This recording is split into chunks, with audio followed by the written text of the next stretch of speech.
All right, what's up, everybody? Welcome back to another Bowtie Goat Q&A session with other Deca Goats who are. My stream didn't start on my end. Did your stream start on your end? Yeah, I can see your stream. There we go. Okay. Welcome back to the Bowtie Goat YouTube channel, where if you try hard enough, you can be the next Deca Goat. What I'm really excited about doing with you all is sharing some experiences with other goats who have really mastered that Deca experience and really gotten to that Deca stage. And over the summer, Devin had reached out to me and asked if there are things that he could do to help support the YouTube channel. And Devin's been fabulous. I have been working really hard to try to connect times where we could do this. Devin is a junior this year at Claremont High School in California. Last year was Devin's first year in DECA, and he came in second place in Principles of Hospitality and Tourism at ICDC. So for all of you who are brand new DECA members, Devin's experiences and his tips about how to master those role plays will be spectacular for you. In addition to doing DECA, and I think this was going to come out and once you get to know and get to see him perform, Devin also participates in his School of Speech and Debate team, which is a really great way to hone your public speaking skills that will translate over well to DECA. And Devin also participates in that other club called FBLA. Many schools have both, but we'll stay focused on the DECA for tonight. So everyone, please welcome me in joining Devin Sudo to our chat tonight. And Devin, I'd love it if you could share a couple things about your role play success and things that have helped you be great this past year in DECA. Yeah. So hey guys, I'm Devin. Like Bowtie Goat said, I'm a junior this year, and last year was my first year in DECA. And I just wanted to start off by saying, anyone that's watching who might be a first year and they're starting out and they're scared about not like seeing initial success, I got in a 60s range in my district's role play, but I got up to the international level. So I just want to first start off by saying, everyone keep going. This guy's YouTube videos helped me out a lot when I was starting out. And I think you guys should just stay motivated to keep prepping. And yeah.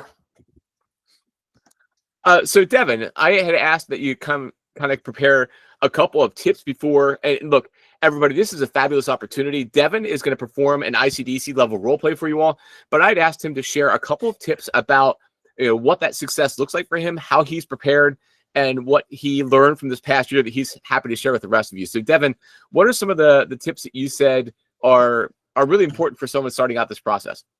Yeah, sure. So my first tip would probably be that you should tackle your intro and your outro before you even step foot into the competition. Now, I know especially for first-year competitors, it can be a really hard environment and fast-paced, and you're not going to be able to think on your feet to try to like fill 10 minutes of time. I know when I started out, I couldn't fill 10 minutes. So having kind of a set intro and outro that you can lean back on and apply to any role play can help you seem more confident to the judge and kind of lessen the gap between, like, I guess, the impromptu stuff that you need to do.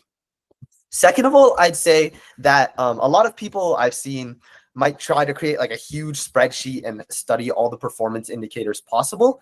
But I'd say in my experience, especially for first years, you should just be focused on studying the role plays themselves for a few reasons. First of all, it's better to learn the skills of adapting the performance indicators in the context of the actual role plays themselves, rather than just trying to memorize definitions, because you can't just read off definitions in your real role play. You need to connect it back to the solution. And second of all, for principles events specifically, because these tier 1 performance indicators are like more broad and they're pretty intuitive to a lot of people, you're going to want to be able to hone in the skill of actually applying it to the real thing rather than just drawing from memory.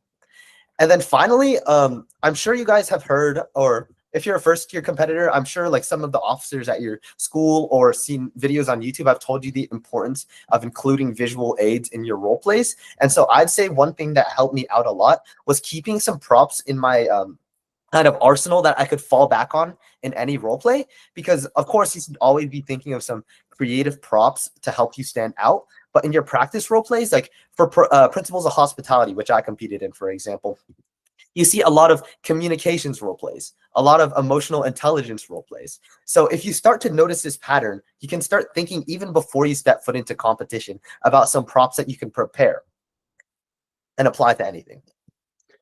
So Devin, you point out some really important things. Folks, when you do your role plays, the judge is probably never going to see you perform again. So in addition to that, easing some of that stress, it's also really important to remember that like the things that you do that are neat the judge is never going to hear you do a second time. So like you can have some preset ideas of how you want to handle this intro or outro, like Devin said, or how I handle my visual aids. All those things you can kind of have in your head as standard and ready to go. And it helps you get through that nervousness of like, what else do I do? So so in the chat, for those of you who are in the chat and watching tonight, what I'd like you to do is Devin's going to perform a role play. So we haven't done it in this format before, but if you have questions that you want to ask Devin on the backside of the role play, you can go ahead and put it in the chat at any point. I also wanted to let you know that I pinned the role play Devin's going to do to the chat. I also put it back in the chat again so that you all can see it. If you want, open that up again. Later, when we have the video kind of up on YouTube, I'll put the role play in the description. So if you want to go and look specifically at the sort of role play Devin is going to do, what's really neat is this is, now it's not exactly the role play because that one's on Deca Plus and I can't push that one out to you, but it's very, very similar to the preliminary level role play Devin would have done at ICDC this past year. So it mimics that sort of level of expectation and presentation. And before Devin gets started, I also wanted to share that I have a goal for each one of these Q&As. And that goal simply is, can we get 10 of you to give up to $5? What that does is it allows me to pass that right on to Devin after YouTube takes their cut. But pass that right on to Devin as a thank you for doing this tonight. Unless you have a glass winner in your school, this is really a unique opportunity. But the other thing it does is it gets the November, the December, the January goats who are kind of on the edge of, do I want to do this? It's a nice little thank you and a nice little way of saying, there's something in it for me too. So Devin's going to start here in a little bit. If you want to pull up the role play, that is in the chat. You can do that. And if you have questions at any point about what Devin has done, we will answer the questions. Well, he will answer the questions on the backside of the role play. So keep that in mind. Devin, do you have any questions before we are ready to go? No. Should we give them a few, like a second to pull up the role play? Yeah. Why don't we take 30, 60 seconds for you guys to pop up on the role play? If you're on mobile, it might be a little tricky to do. At least pop it open so you've got it in another tab. Like it's a Google Doc, so it'll be available in your Google Drive after this if you want to take a look at it. But if you have the ability to pull up the role play, take a look at it. If you're brand new to this process, it's really important when you take a look at those role plays. As Devin said, there's always a role for you and a role for the judge. There's always a thing that you're trying to like solve or to present for in the role play. Take a look at some of those pieces in addition to the performance indicators. And I'm going to stop yammering for a minute so you guys can do that without me speaking in your ears. And then in about 60 seconds, we'll have Devin get started as the role play participant. And we're not going to score Devin, but I want him to go through the things that he sees in this role play, and then we'll talk about any questions you have on the backside.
I'm sorry, I was muted.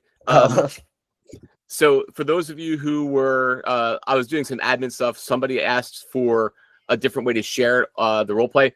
I will post the role play after the fact. It's just a little hard for me to manage all those pieces, and it looks like there's a sharing permission issue between my account and your school's account. So I will make sure that gets posted with a video when we're done. Devin, are you ready to pull off a role play? Yeah, sure. Awesome. Whenever you're ready. All right. Let me just Yep. get up. Here, I'll start off, do all the motions. Okay. If everyone's ready, all right. And my role play will start now. Hi, good afternoon. I'm Devin, the Director of Sales and Marketing here at the Grand Vista Resort. So I know I saw your email a few days ago, and I wanted to address the problem that is our massive Summit Conference Center. It's amazing, right? But we can both agree that it's heavily underutilized. We have incredible potential with all of our great amenities and our great views. But our biggest challenge is that businesses still see us as a wedding destination instead of an actual pristine corporate retreat problem. So today, I want to fix that and show you how we can embed our new marketing plan to change this, supported by some visuals that I brought along. So to get started, I wanted to talk about the different marketing functions and some of the related activities. So I'm sure we've all heard of the 4 Ps of marketing, but if we haven't, I wanted to break it down into a little visual aid. See, marketing is different than just advertising. Marketing comes down into a multitude of different factors, which I've highlighted today. You can almost think of it as a puzzle. Each piece makes up the different components that form marketing. On one hand, we have price. So how does price play a role in marketing in our scenario today? First of all, my suggestion would be that we switch from our old obsolete model of just charging similar room rates to everyone. Instead, we can leverage our pricing as a new corporate tiered bundle system.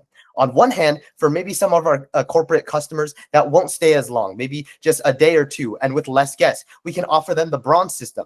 But if we offer a platinum system with more included amenities, this incentivizes people to stay even longer. Additionally, we can offer weekday discounts or, for example, some of our cheaper prices during our weaker seasons to make sure that we're at max occupancy at all times, as well as being able to provide the best quality service to our customers. Second of all, let's look at the place. So currently, we target a lot of people as a post-wedding venue, and this has worked great for us so far. But with our new Summit Conference Center, we can expand even bigger. Now, our Summit Conference Center is in a pristine location, located near located near a lot of regional headquarters, as well as big startup companies, for example, in Los Angeles or in San Francisco. So how do we specifically target them? Well, here's what we'll do. We can offer free shuttle transport to some of these tech startups or virtual tours, so we can eliminate any hesitations about them being reluctant to come so far for this location. And instead, we can target those around us and those that would be most willing to come in this destination. Third, we can look at the product. Now, in the hotel industry, we're not just serving a simple product. We're serving a product and service mix. But instead of relying on the traditional amenities that we see a lot of current hotels use, like just simple pools and TVs and towels, this is great, right? But we want to take this a step further to position ourselves better for a new corporate audience. So instead of promoting just our simple room quality, we promote the actual experiences that come along with us, that separate us from our competitors. This could be things like hosting executive leadership retreats, or having some sessions, or opening up some sessions in nature or group bonding spa experiences with catered meals. Instead of just having the typical corporate experience, right? You go down to a hotel and you book the meeting room, you go on your meetings, do your work, and go about your day, go back to your room. That's just simply boring. We want to leverage our Summit Conference Center to show that it's not just about the utility of it in a business setting, but increasing the morale that comes along with that. That's so key to maintaining these corporate relations. And finally, we can look at the promotion. This is the biggest part that I think we can utilize. First of all, what's the biggest social media platform that all these corporations are on? LinkedIn. So we can partner with sponsored LinkedIn campaigns, as well as Google display ads that target these HR managers, which are the ones that actually book these resorts and these event planners. And we can also partner with our local chambers of commerce and have sort of a open house event for our Summit conference center that can allow us to bring in all these potential customers and let them see what we're doing. Additionally, we can rely on other social media ads such as Instagram or Twitter, for example, which I know that a lot of big businesses are shifting over to, especially to appeal to that younger audience.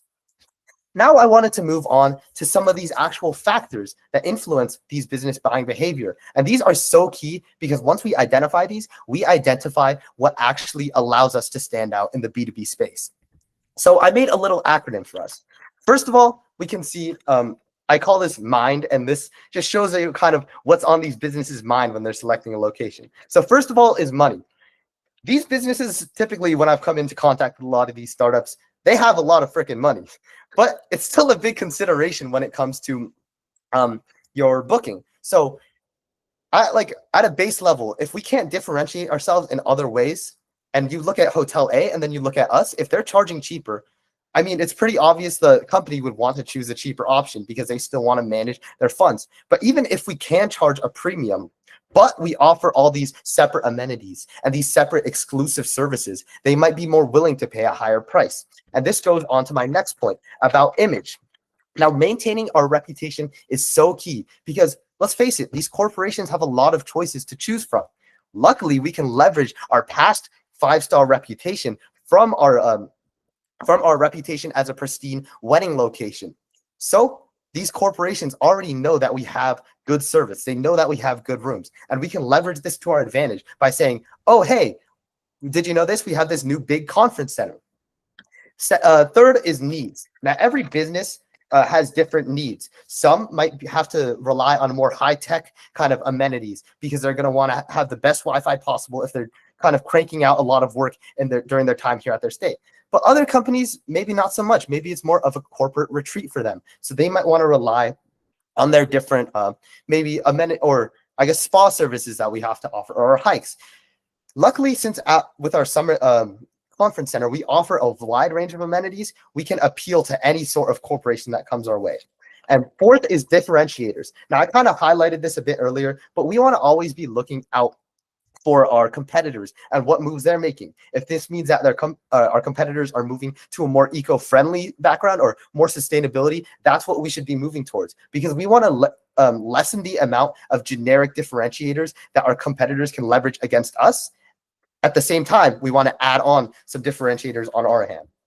And third, I wanted to talk about some actions that our employees can take to achieve the kind of the desired results that we're talking about. So I just drafted up a little employee checklist that we can send out to our employees in a memo form as well as a little more fun form.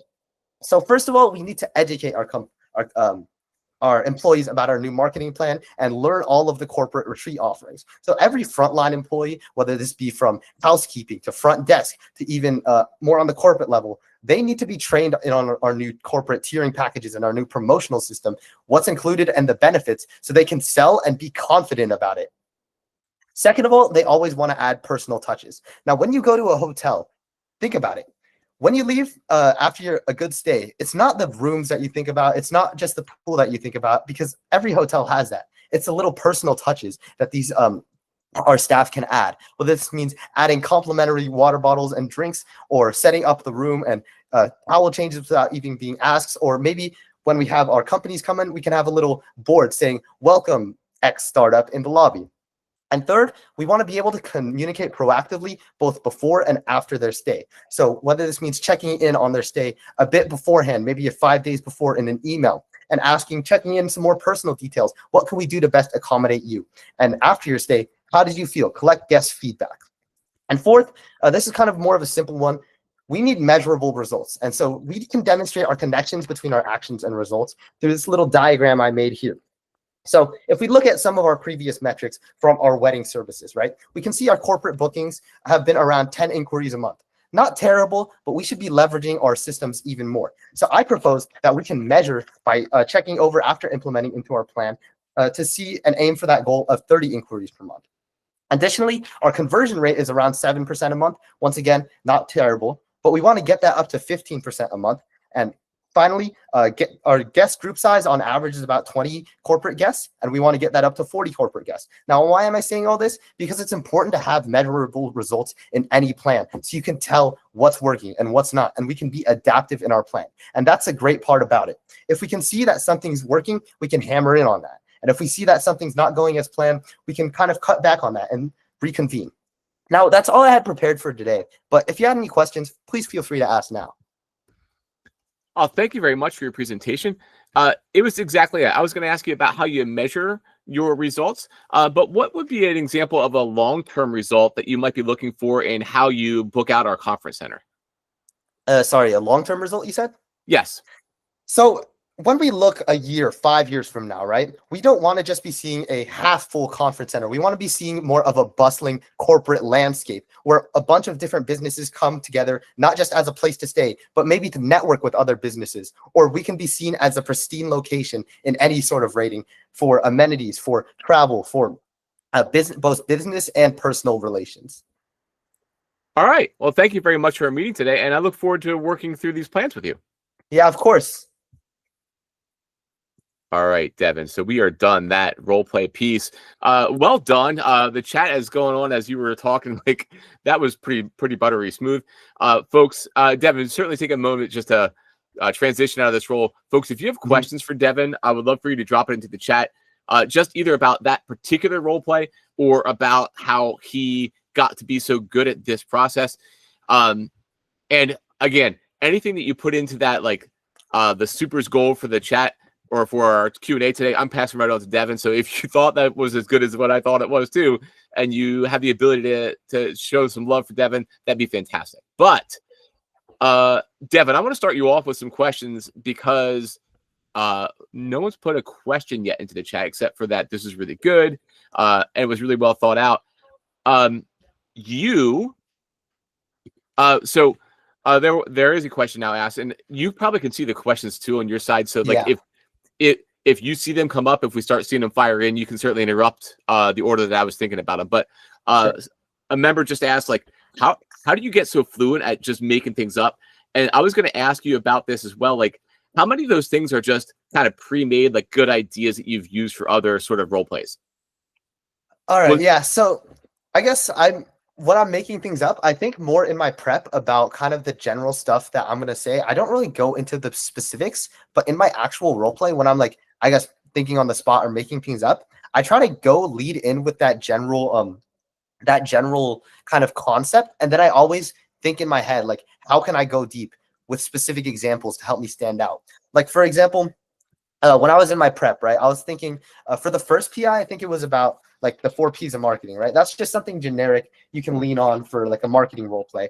But then I wanted to go in depth, not just explaining what the price function is, but then how we can actually apply it to the current scenario. Because you guys got to remember, the performance indicators aren't just there for no reason. Deca Inc. chose those in those specific role play because they have actual importance. So you want to be able to connect both, like you want to be able to define the performance indicator. That's bare minimum. But you want to also be able to connect it back to your solution and then also connect it back in a creative manner.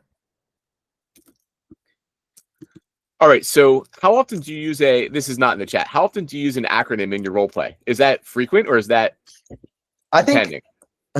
Yeah, I think acronyms, definitely, if I can't think of anything, I think that's a great thing that anyone can rely on. Like, I know a lot of people do like graphs, or I know a lot of people do like charts, for example. Like, in any role play, I think if you don't have like a PI that's covered by a prop already, you can definitely always think of an acronym off the top of your head. I mean, like you'll definitely have some ideas for the PI. You just need to put them on paper. And the acronym doesn't like have to have any like depth to it. Like it doesn't have to be like some crazy well thought out acronym. No, it just has to be kind of an acronym. And it's not really about the acronym. It's about being able to like help your judge follow along, kind of. As a teacher, one thing I like about the acronym is it's easy for you as a role play competitor to remember. So like if it also helps you stay on track and you want to go through it, it's very easy for your mind to go through with. And this is bad, but what was your acronym? Was it MIND? MIND, yeah. Money, image, needs, differentiators. Right. And MIND doesn't really have anything to do necessarily with the resort center. It's just a way that you were able to go through the things that you want to talk about, and it spells a word, so that works. Mm-hmm. Devin, have you? I know you're not doing a team role play this year. Have you thought about doing team role plays? What did you think about as like the pros and cons of deciding not to do a team role play this year? Oh, I am. Well, I am doing a TDM role Are play you? this year. Yeah. I think he said, "Do you have any advice for team role plays?" I haven't competed like in it yet, but I would say like as general advice, and this can apply to any sort of project, maybe a written or a role play where you're working as a team, and you want to be able to kind of don't leave anything open. I think I've seen in my own chapter or people that I've talked with, the best TDMers are the ones that can cover each other's weaknesses and like strengths. So I know one of my friends, and his TDM partner, one of them focuses more on like being really creative with the solution and having all of that technical knowledge down. And then the other partner focuses more on the charisma and like sort of the, I guess, interpersonal stuff that comes along with any role play. And then also for your team role plays, please pick someone that you're actually going to get along with. Don't pick someone because you think, oh, that guy's smart or whatsoever. I think just pick someone that you're going to be like not despise like working with, and then also someone that like is willing to prep out with you. Because if you don't want to ever feel like you're being left behind, or B, like your motivation is like a lot higher than your partner. Yeah, remember for the team role play prep, you all have 30 minutes to do the prep, and you have 7 PIs. Devin just pulled off 4 himself. So if you and your teammate in your prep decide you're going to split up the PIs, and you still have time to do those creative elements, there's a lot that you can get done with your team role plays. So Devin's visuals that he showed, he's gonna send me a copy of those so they show up a little bit better in the video. My little pop-out windows popped up over top of the stuff he was showing, so we'll make sure those get put in the edited version of the video. So Devin, do you want to talk about, is it mandatory to create visuals, graphs, charts, etc. for role plays, particularly in principles? How do you feel about that? And were there ever any role plays where you just didn't have any good visuals to put together? Yeah, okay. I wouldn't say there's anything mandatory per se in a role play, but I think especially in principles, because it's such a densely populated event, and like it's inherently the content's not going to be as difficult or as specific as the individual series role plays. So these charts, like farther than just your PI explanations, they're a way for you to be able to stand out. So I'd say definitely try to incorporate as many visuals as you can, which is especially key for these principles role plays. All right, we are almost out of time. If you have other questions, drop them in the chat. I do want to ask Devin to speak a little bit off about how did you kind of divide your time for role plays? How did you get ready for tests? Like, how did you see that balance work out for you in your prep last year?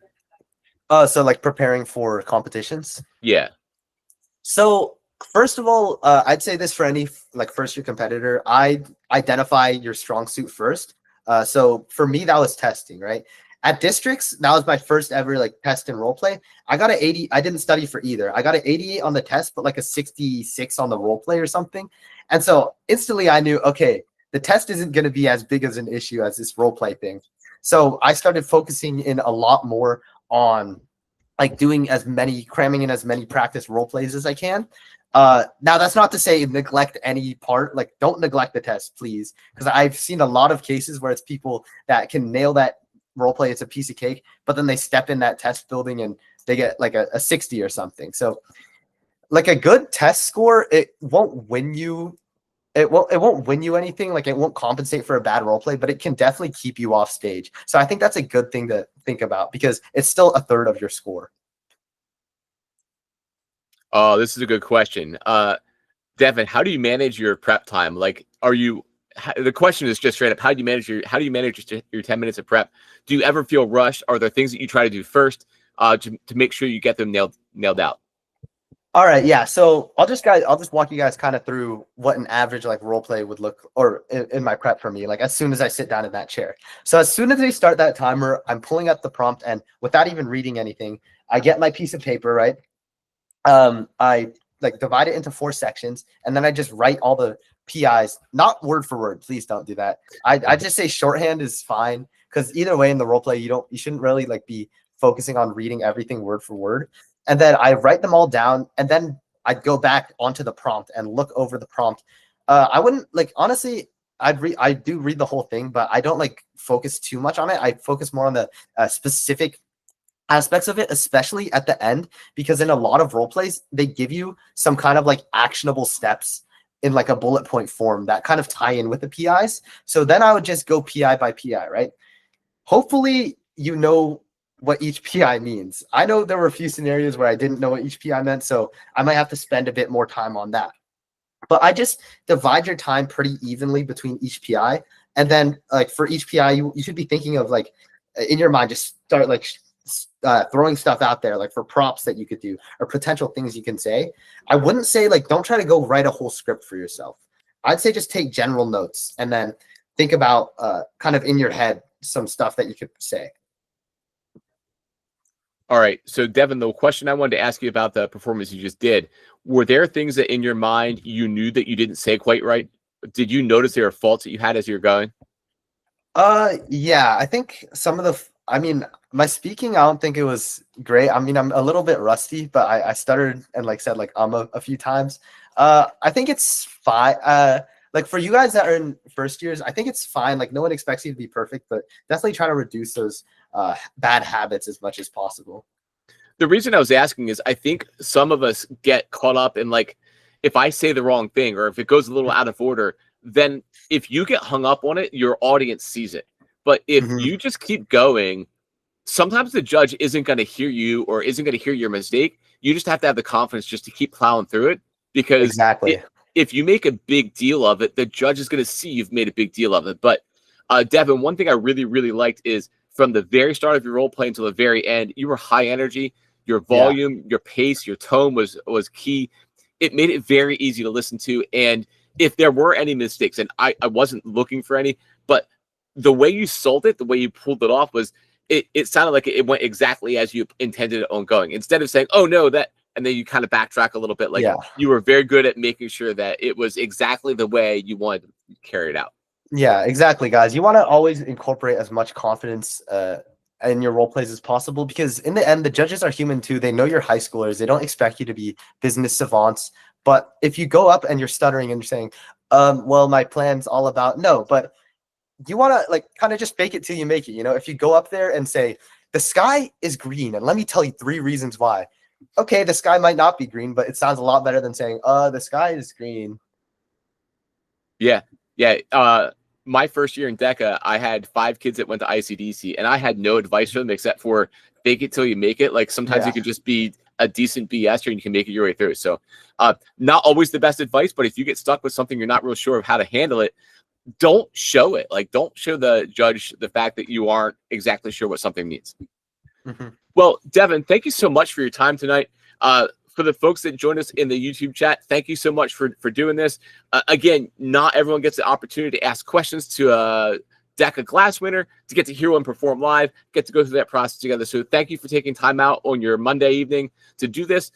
We will look forward to trying to schedule one for November where we take a better look at written events. But for those of you who are getting ready for your district or those regional events, yes, prep those role plays, crush as many as you can, start looking at those tests, and get as good as you can with those. But really that first competition experience will give you a good deal of confidence and hopefully help you progress onto states and later onto ICDC. Devin, do you have any other last pieces of advice before we wrap it up tonight? Yeah, sure. So anyone that's in the chat, just keep pushing. Don't give up on your prep.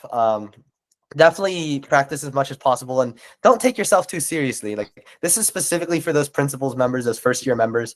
I know it can seem kind of daunting at states, for example, seeing all these different people around you. But remember, guys, this is like an educational experience. No matter what results you end up getting on the stage, you're always getting something out of it. So just take this, especially as your first year in DECA, just take it as a learning experience and kind of put in the most work you can. Yeah. All right, well, that's where we're going to leave it for tonight. Devin, that was a great way to end. Devin, I hope that we get to connect at ICDC. I'm sure that you're going to be there this year. For all of those in the chat, if you get a chance to run into Devin or I at ICDC, please stop and say hi. I can't wait to see you all this year in Atlanta. And good luck in your Deca success journey this year, guys. Thanks, everyone.